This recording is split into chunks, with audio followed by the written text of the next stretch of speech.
Hello again, everybody, and welcome to another edition of the MVC Baseball First Pitch, presented by Rawlings, the makers of the official baseball for the Missouri Valley Conference. And once again, joined by our MVC Baseball correspondent, Shane Dennis. Shane, how's it going this week? Looking forward to the postseason, actually. Absolutely. It should be a fun tournament coming up quickly at Duffy Bass Field, Illinois State, serving as the host. The 2013 Valley Baseball Championship, May 21 through the 25th. So, Shane, this week we threw the questions out to the fans and decided to let them pepper you with their thoughts. So we had a few questions, so we're going to throw these out to you. First of all, we had a fan ask about defense and who you think some of the best defense players in the Valley are, who might just be the defensive player of the year.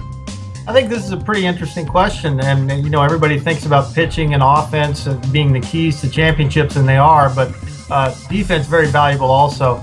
I'm going to throw out two guys, and then the one guy that I think will get the most valuable defensive player. Number one, Austin Jarvis, the catcher from Bradley.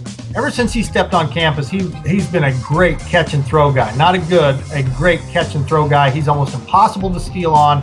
Jarvis behind the plate, no errors this year, none. And before you say that, well, he's a catcher, so he should have a good fielding percentage.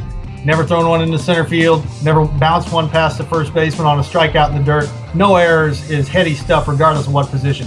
One other guy that has been so good is Reagan Fowler, the freshman first baseman from Creighton. Only one error all season long, and he's in a long line of really good first basemen at Creighton. He's coming kind of in the shadows of Nick Judkins. Remember, Darren Ruff was there for all four of his years.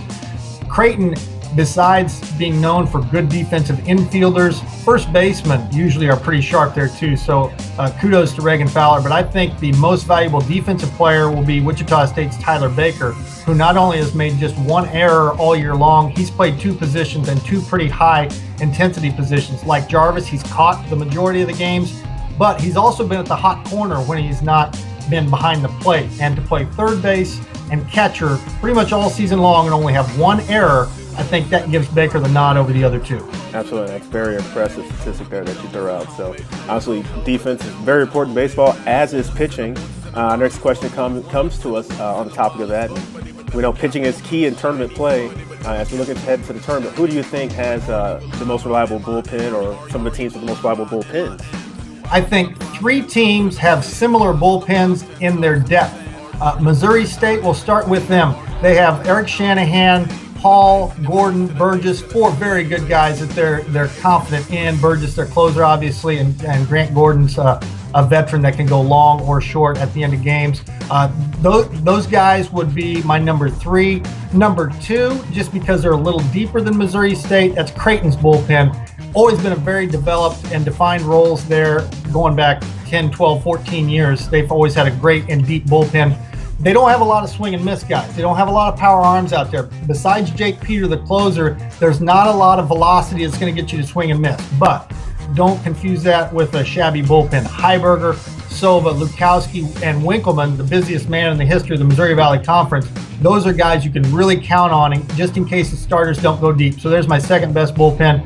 And Wichita State, I think, gets the nod over them just by the fact that there's a couple of guys that have swing and miss capability and get you a strikeout when you need it with the velocity. Albert Minnis from the left side, Brandon Peterson from the right side being the closer for Wichita State. He has 9 saves, and Minnis way more than a strikeout an inning. Then you have two other guys that can go long for you. One left-handed, and Aaron Labrie, one right-handed, and TJ McGreevy.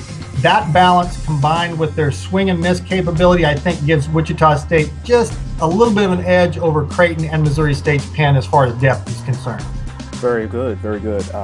Finally, our last question comes on the topic of coaching, and obviously there's been a lot of successful coaches in the Valley, current, past. Right now, highlighting Mark Kingston, he's won 30-plus games his first few years at Illinois State. In your time in the Valley as a player now and being around the league, some of the coaches that have had that much success in the league, talk a little about what you've seen in the Valley and their head coaches. Well, to hit the ground running and win 30 or more games from the time you get there and to sustain it is tough. It's I don't want to say it's easy, but to win 30, 35 games is one thing. To do it year after year after year is quite another. Obviously, Gene Stevenson has done it and kind of set the bar very high for Missouri Valley Conference coaches. But Ed Service, in his first 6 seasons, at Creighton won 30 or more. And he came in the shadows of, a couple of years later, Jim Hendry. Remember back in the early 90s, Hendry had 7 consecutive years of 30-plus victories at the helm of Creighton, including that 1991 College World Series appearance. But before he went to pro ball, Jim Hendry did it 7 years in a row. A couple of guys just missed. We obviously know Keith Gutton has been at Missouri State for over 1,000 wins. In 3 of his first 4 years, he had 30 or more victories at Missouri State, so he just barely missed the list as far as who has started 4 consecutive years at the school with 30 or more. And Itchy Jones, the legendary coach at Southern Illinois, also came close, didn't quite do it. But there's a list of kind of blasts from the past and a couple that are still around, along with Mark Kingston, who's kind of the new guy on the block.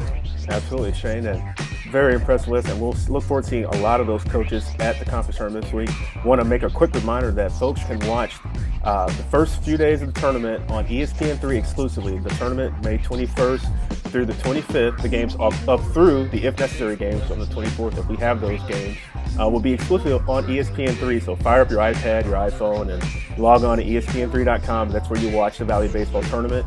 And of course, the championship game will be broadcast on Valley TV Network, Fox Sports Midwest, Indiana, Kansas City, Comcast Chicago on Saturday, 7 o'clock, first pitch 7:07. So that's where they'll find you calling the games, along with a number of our play-by-play guys this week as we get ready for the tournament in Normal. So Shane, once again, thank you for your help this week, and we look forward to seeing you at the tournament. Will do.